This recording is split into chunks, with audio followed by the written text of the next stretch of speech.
Ti pa nagkitang ba kanya ka chismusa at?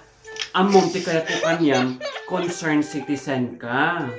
Haan, ti damdamagak kanyam diretsa andakman as a friend.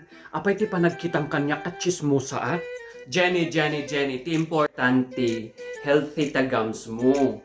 Isamat ka Jenny, agsasao ka tapos makita tagams mo agdagdarapay. Amom, you are very over the moon.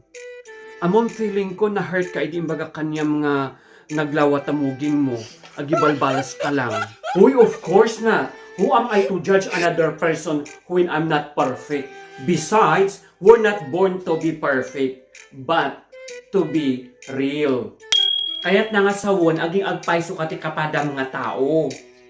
Hangka nga kas lang nga Tupperware. Well, expensive nga agpaiso. Ngam, plastic latta.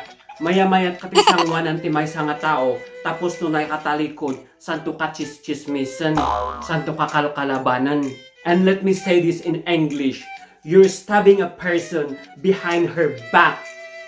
I won't. And do you think that's worth it? Of course not, coconut.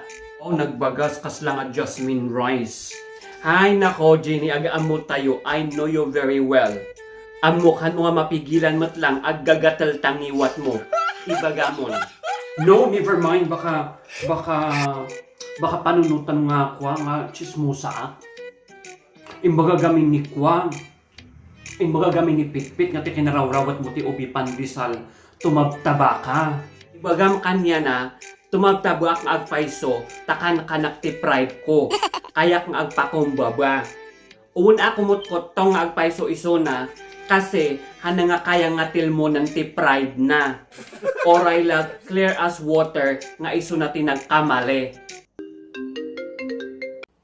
Hello, son. How are you? Hello, Dad. Yeah, not too bad. I'm good. I'm doing fine. I'm doing great. Nothing to worry. No worries. Everything okay there in the Philippines? We are still on lockdown. You're not free to go out yet, but you know that we're good. We're good. Look after yourself, son. Hope to see you soon. And hope to see everyone soon after this quarantine or lockdown is lifted. Yeah, I'll try to book a flight. Bye. Thanks for calling, Dad. Thank you. Oh yeah, that's my dad. You know, I'm just hoping that your families are all right. And you know, I understand that you are on a very difficult situation because your families are there, you are here. It is like a long distance relationship. And I understand that because in here we have also mothers who went abroad, leave their families in here. They work hard and send money to their families here in the Philippines. Yeah, I know what you mean. It's really hard, but I can cope. I'm an independent person. And the only reason why I came to the Philippines is because I want to learn more about our culture. Hoy, babae nga ada biguti na ayan mo ngay. Ada tuya kong ruangan tikwa apartment you. Jenny?